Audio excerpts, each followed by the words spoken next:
HKBP pernah memberitakan Injil di daerah Mentawai.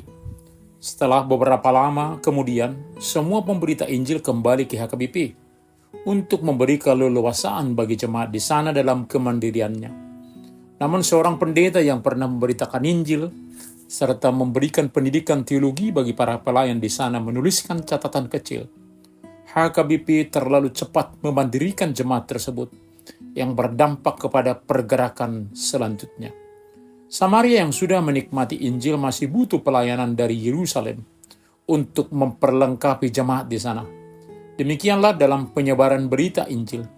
Kita saling membutuhkan antara yang satu dengan yang lain, antara jemaat yang satu dengan yang lain, yang kuat menopang yang lemah, yang berkekurangan ditopang oleh yang berkelimpahan. Semuanya untuk kemuliaan Tuhan. Selamat hari Minggu pertama setelah Epifanias. Bapak, Ibu, saudara-saudara, anak-anak kami yang terkasih.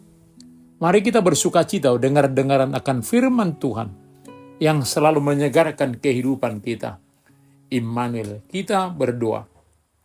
Damai sejahtera Allah yang melampaui segala akal akan memelihara hati dan pikiranmu dalam Kristus Yesus.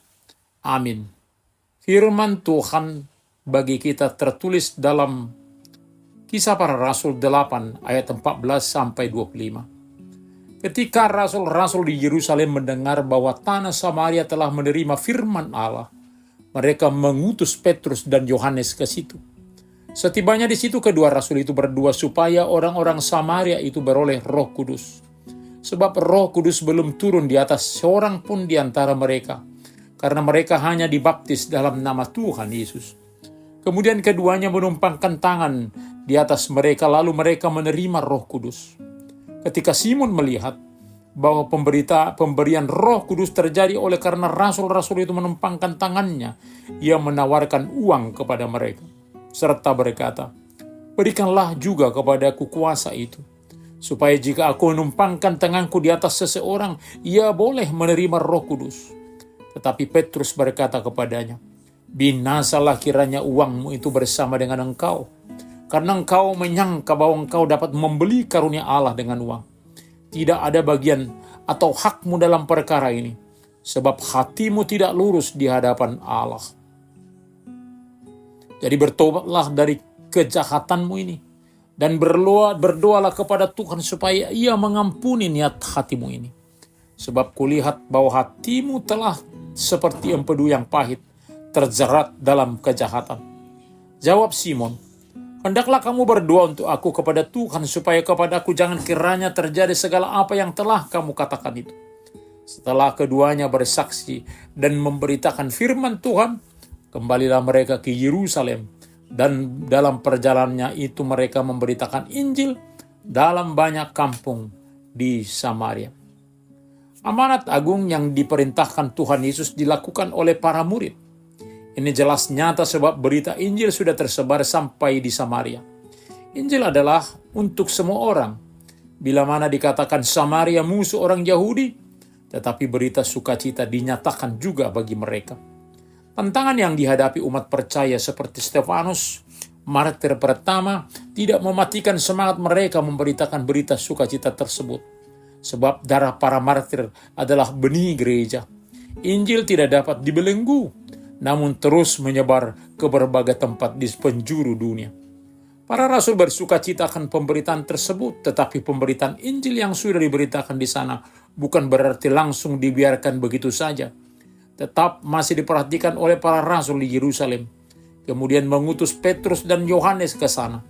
Sang rasul melihat bahwa di Samaria belum juga turun Roh Kudus. Lalu kedua rasul berdoa dan menumpangkan tangan, sehingga orang-orang yang di Samaria juga dipenuhi Roh Kudus.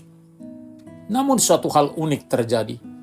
Si Simeon, tukang sihir, kagum melihat kuasa penumpangan tangan tersebut dan ingin memilikinya. Lalu dia menawarkan pembayaran sehingga dia boleh memperoleh kuasa menumpangkan tangan.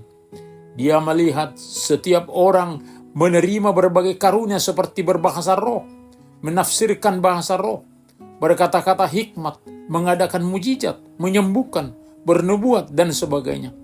Tetapi Petrus meluruskan pemikiran tersebut, bahwa karunia Tuhan tidak dapat dibeli. Itu adalah anugerah cuma-cuma dalam rangka pembangunan jemaat. Bila mana karunia Tuhan sudah dapat dibeli, maka karunia Tuhan akan terpengaruh oleh situasi ekonomi. Sebab kadangkala terjadi inflasi, lalu ada deflasi. Padahal dalam situasi bagaimanapun, karunia Tuhan mempengaruhi, bukan dipengaruhi. Jadi jangan ada yang menyangka bahwa karunia Tuhan dapat dibeli dengan uang. Itu adalah pemberian hadiah Tuhan bagi siapa yang Dia pilih dan tetapkan. Jadi tidak baik memperdagangkan hal-hal yang suci. Itu perangai seperti empedu yang pahit, menjijikkan bagi Allah. Bila mana sudah ada yang berperilaku demikian, sangat perlu bertobat. Begitu baiknya perjalanan Injil. Para rasul melihat perkembangan pekabaran Injil tersebut dan berpartisipasi penuh memberikan apa yang dibutuhkan di tempat penyebaran tersebut. Dalam menjalankan amanat agung yang diperintahkan Tuhan Yesus, kita setiap orang terpanggil memberikan apa yang boleh kita perbuat, sehingga firman boleh terdengar di berbagai tempat di seluruh dunia. Amin, kita berdoa. Terima kasih Bapa untuk firman-Mu yang kami terima hari ini. Biarlah semakin nyata bagi kami betapa sangat berguna firman-Mu dalam kehidupan kami. Sertai kami hidup oleh kuasa firman-Mu. Terima kasih Bapa.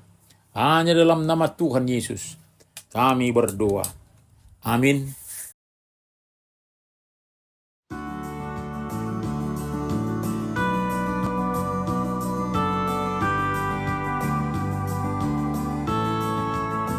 Mari sebarkan Injil ke seluruh dunia. Mari kabarkan nama Yesus yang mulia. Mari sebarkan Injil ke seluruh dunia. Mari kabarkan nama Yesus Maha Mulia. Besar kasih-Nya bagiku dan bagi kita semua. Dia mati bagi umat manusia. Mari sebarkan Injil ke seluruh dunia. Mari kabarkan nama Yesus Maha Mulia. Besar kasih-Nya bagiku dan bagi kita semua. Dia mati bagi umat manusia. Mari sebarkan, hai mari wartakan, keselamatan oleh Tuhan tiada terperi. Dan teruskan serta beritakan, rahmat ilahi dalam Yesus diberi.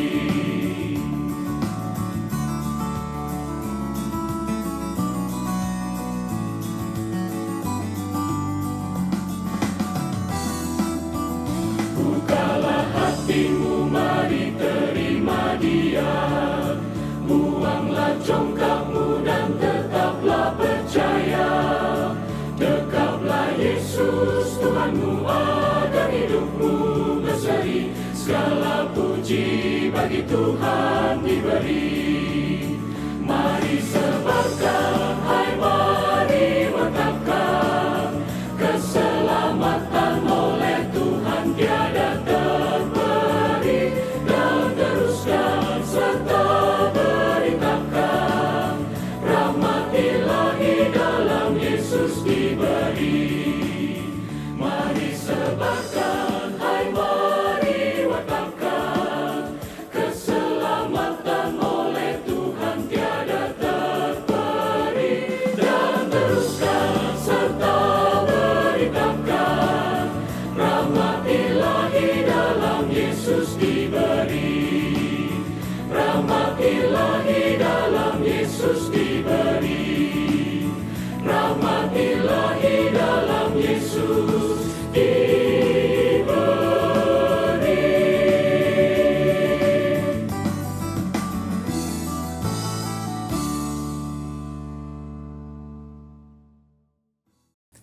Terimalah berkat Tuhan. Tuhan memberkati engkau dan melindungi engkau. Tuhan menyerahi wajahnya kepada engkau dan memberi engkau kasih karunia. Tuhan menghadapkan wajahnya kepadamu dan memberi engkau damai sejahtera. Amin.